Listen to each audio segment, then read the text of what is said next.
everybody knew that Puff took Tupac blueprint and changed Biggs and Bad Boy in. So we knew something was going on. We just started following. What if I told you Tupac Shakur's death was the greatest illusion in music history? And the man who thought he killed his biggest rival may have been the one who got played the most. Stay tuned, because after this, you'll never look at Tupac or Diddy the same way again. We could sense something unusual unfolding, so we decided to trail behind. Two young paramedics, Jim and Shane, were on the scene. I happened to be the one behind the wheel that day. At the time, I had already been serving as a medic for about 5 years, though I was only 22 years old. Henderson firefighters have asked that we withhold the men's last names, concerned about the sensitivity of the story. And that story is no ordinary one. Tupac Shakur's fate continues to echo across decades, refusing to rest. Even now, startling theories suggest the rap icon may have staged the ultimate disappearance. From speculation about body doubles to whispers of a hidden life in Cuba, the mystery has only deepened with time, as Diddy's empire begins to crack under the weight of scandal. The timing of these claims feels almost too coincidental. Could it be that Tupac still lingers in the shadows, quietly watching the world he once dominated? By the time this story unfolds, you may find yourself questioning everything you once believed. And then, there's the infamous $1 million bounty, the alleged price placed on Tupac's head. Many in the industry knew about it, though few dared to speak openly. $1 million check, right, that they put on Tupac to get him hit? Yeah, what I'm talking about is that if Puff has said on a couple of records that he'll pay $1 million to, but he was just talking to people randomly. So now everybody said that, and Keefy D said that Puff told them that he'll give him $1 million. It was at the House of Blues, a moment etched in memory. Tupac was very much alive then, cruising in a sleek white drop-top Rolls-Royce. Right beside him, Suge Knight rolled up in a striking red one. As we approached, the energy was electric. Puff made an attempt to reach out, greeting Pac with a casual, "Yo, what's up, Pac?" But Tupac wasn't having it. He glanced his way, then turned his head without a word. Puff and Pac was cool at one time. We know this. Mopreem said that they was going to sign the Bad Boy. So if he's going to sign to Bad Boy, it was because of... The collapse of Sean Diddy Combs feels less like a career stumble and more like the unraveling of a cinematic empire. Except this isn't Hollywood, it's reality, and the truth is proving even stranger than fiction. What once looked like an indestructible kingdom, built on luxury, swagger, and billion-dollar branding, is now buckling under the weight of federal indictments and court documents that read more like gritty crime novels than legal proceedings. The whispers are chilling. Some allege Diddy wasn't just a flashy mogul but a key player in one of hip-hop's darkest chapters. The night Tupac Shakur's reign came to an end in Las Vegas, prosecutors have accused him of racketeering, exploitation networks, and even secret recordings that could seal his fate behind prison walls. His name has surfaced dozens of times in confidential transcripts tied to that fateful ambush. While he pleads innocence in a New York courtroom, former allies once silent are beginning to speak. Tupac, always ahead of the curve, set the tone with his bold Versace looks, only to be echoed later by Diddy. For some, that imitation was harmless. For others, it was a sign of obsession. Behind closed doors, insiders suggest that darker truths have been buried, not to shield Diddy, but to protect entire brands and reputations that would crumble if those sessions were ever exposed. Enter Gene Deal, Diddy's former bodyguard. Unlike casual observers, Deal lived inside that world of armored SUVs and penthouse meetings, and his revelations cut deeper than any indictment. According to him, Tupac wasn't the reckless hothead portrayed in the media. He was calculating. He knew a storm was coming, understood the $1 million bounty hanging over his head, and chose to outmaneuver it. Instead of waiting to be cornered, Deal claims Pac staged his own disappearance. The Machiavelli persona wasn't just artistry, it was survival strategy, and here's the twist. If Deal is to be believed, even Diddy himself was duped. Imagine the mogul sitting in boardrooms, celebrating platinum records, certain that his fiercest rival had been eliminated, all while the man he thought was gone was quietly building a new life overseas. In Deal's telling, Diddy wasn't the puppet master at all, but the one who got played. Image. Pac was the first one on the scene wearing Versace shirts. He went and got the same Versace shirts Pac had. Which, all right, some dudes would do that. You would never catch me wearing something else. And then comes the haunting question: who truly held the power in the NBA, the narrative behind all the glitz and rivalry? The image of Diddy celebrating in private, convinced he sat unopposed on the throne, only to face whispers that his greatest rival might still be alive, feels almost Shakespearean in scale. It transforms the East Coast versus West Coast conflict from a tragic tale of bloodshed into something more intricate, closer to a long calculated deception.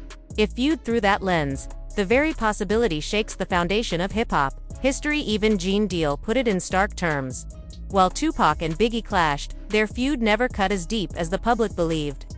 The real drama, he suggests, was always unfolding in the shadows, far beyond the headlines and record sales. Believe Diddy, he only got with Sarah Chapman because Pac, he had her at one point. And it was a bet in the office. Sarah was messing with an NBA basketball player. Puff bet all the believe that he could get it within 2 weeks. $100. So she actually was a $100 bet that he got. The signs had been hiding in plain sight all along.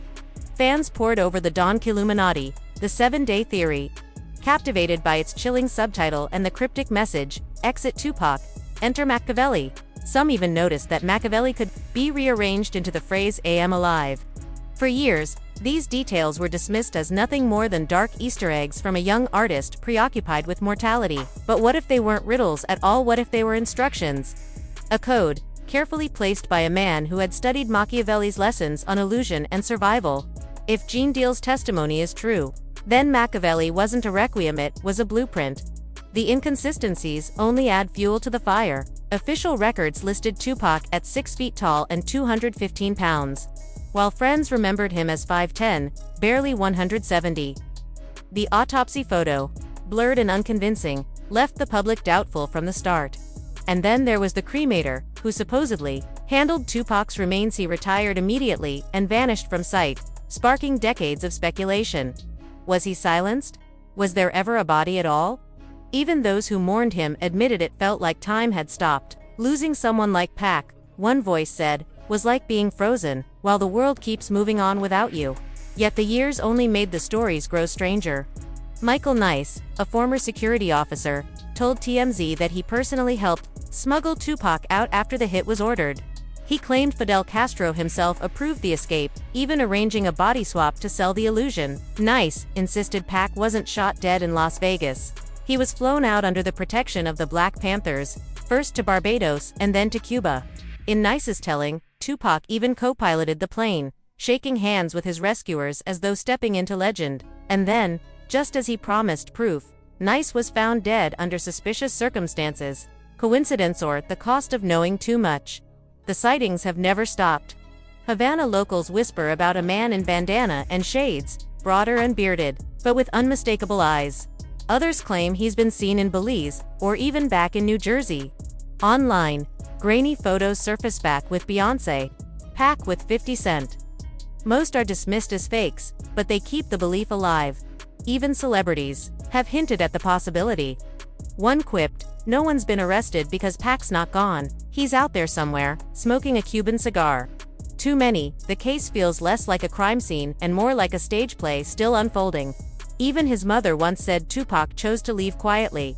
Was it a poetic tribute or a veiled admission? The endless stream of posthumous albums only deepened the mystery.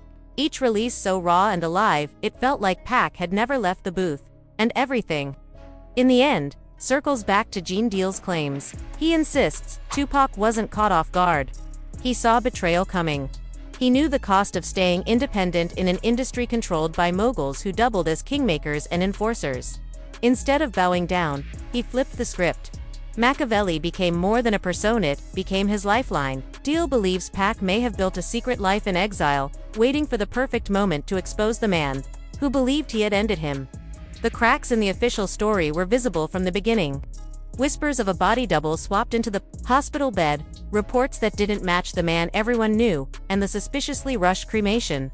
To some, the chaos outside the ER wasn't panic at all, it was choreography. By the time Suge Knight staggered out of the wreckage, bandaged and dazed, Pac may have already been on a runway, vanishing into the Caribbean night.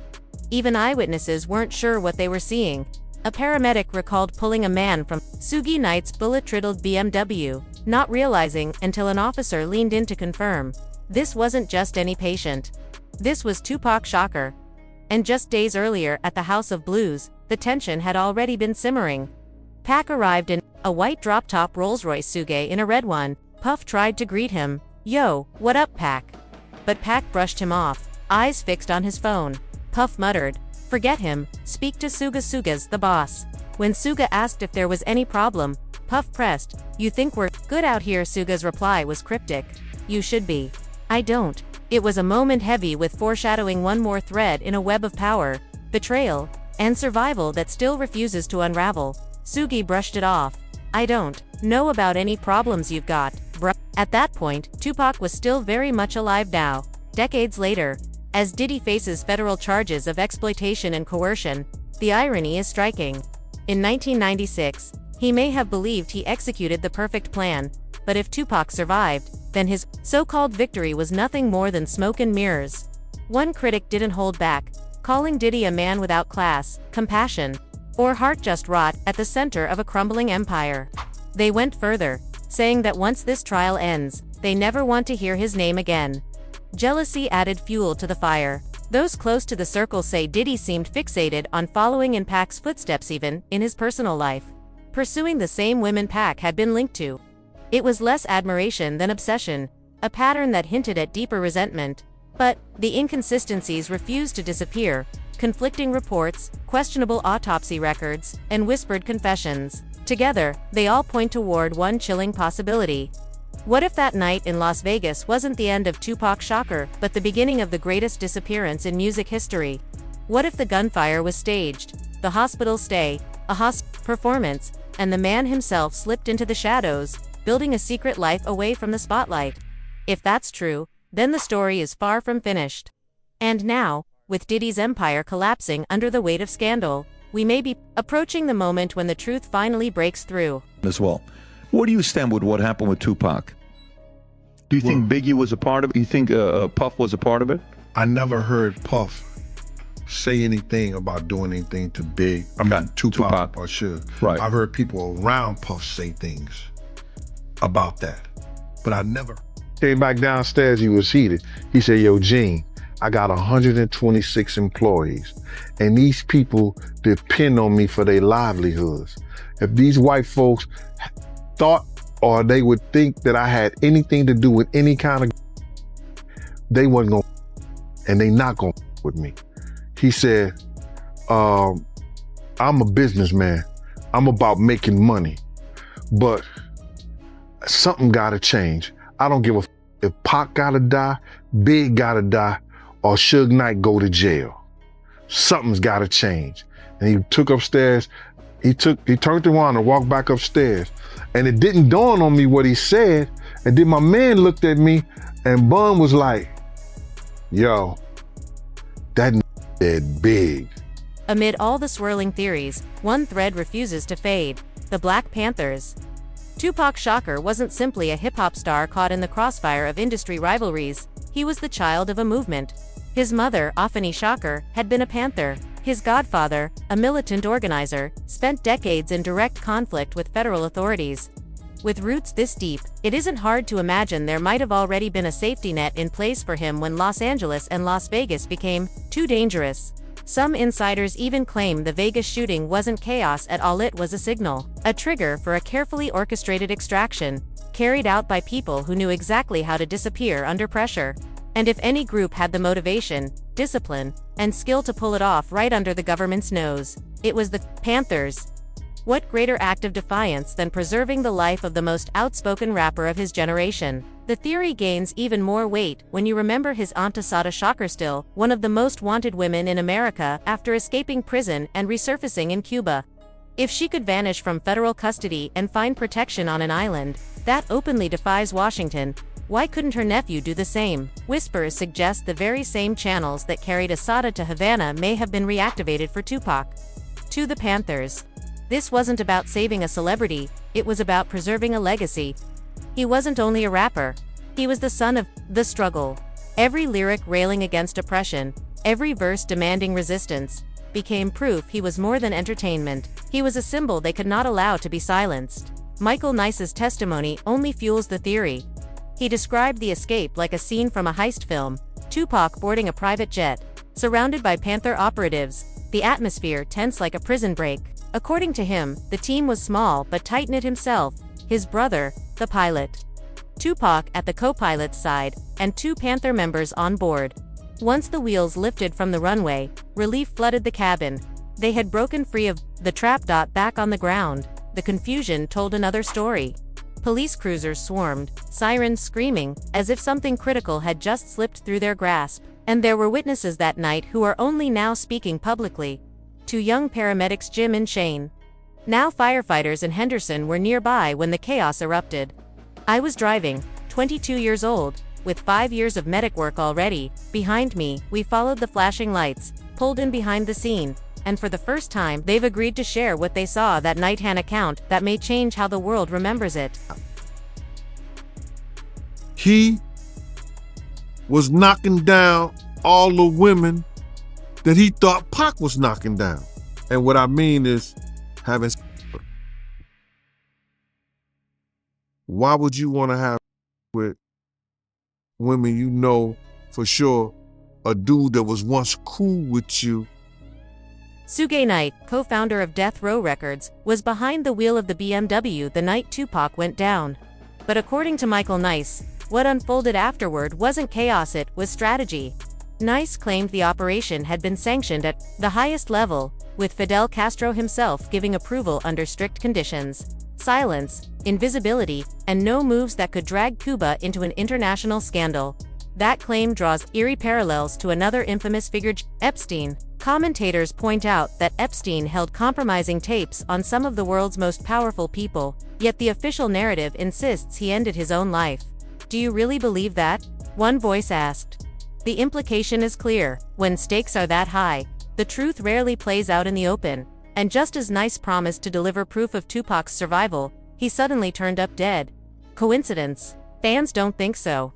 Even colleagues admitted the timing was far too convenient, shutting the door on evidence, documents, tapes, testimony that might have cracked the case wide open. Before his death, Nice spoke of a body swap inside the hospital.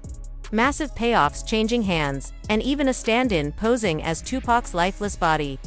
He described the moment of relief when the jet-carrying Pac touched down in Barbados before its final jump to Cuba. If true, then the Vegas shooting wasn't an ending, it was theater. The Panthers supplied the muscle, Castro offered sanctuary, and Tupac executed the deception. A survival trinity. Nice himself once teased, "I can't wait for people to uncover what was really happening behind the scenes." That statement still echoes, leaving questions that refuse to fade. But exile, if it happened, comes with its own cost. For someone like Tupac, whose lifeblood was the stage, silence wouldn't just be a strategy, it would be a slow erosion. Psychologists say, long isolation reshapes a person completely. The fiery poet of the 90s may have hardened into something else, more cautious, more paranoid, perhaps even unrecognizable. The coincidences stack higher. The very men who protected Puffy, Biggie, and Bad Boy in Los Angeles were the same ones who clashed with Tupac in Las Vegas.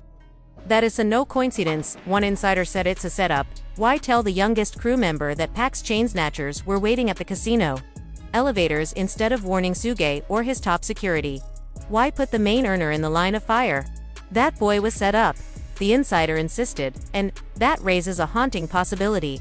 If Tupac walked out of the shadows today, would we even recognize him? Not just his face after decades, but his spirit after years in hiding. Survival changes people. The shock might not be that he's alive, but that he's become someone entirely different. Still, the whispers circle back to Diddy. Some versions of the story say he delivered Tupac an ultimatum: disappear, or face a permanent end. In that telling, exile wasn't voluntary, it was forced. Ironically, it may have been Diddy's own ambition that ensured Pac's survival, pushing him underground and inadvertently creating one of history's greatest disappearances. And here lies the irony. the mogul who believed he erased his rival, may have instead written the script for his survival.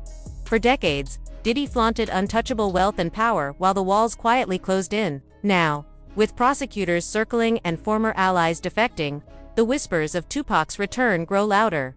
Some believe Pac has left behind a hidden archive of unreleased footage, testimony, and documents that could shatter Diddy's defenses if revealed. Others say he's been planning a return for years, waiting for the moment that would hit the world like thunder. With Diddy's empire burning, that moment may be closer than ever. And so the question lingers, what happens if Tupac steps out tomorrow? Would his presence alone collapse the last pillars of Diddy's empire?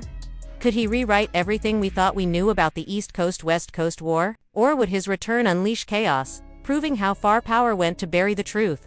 If that day comes, it won't just rewrite music history, it will detonate cultural history in real time. But the question remains, what do you believe? Could Tupac truly return to shake the industry at its core? Or is this the greatest illusion hip-hop has ever known?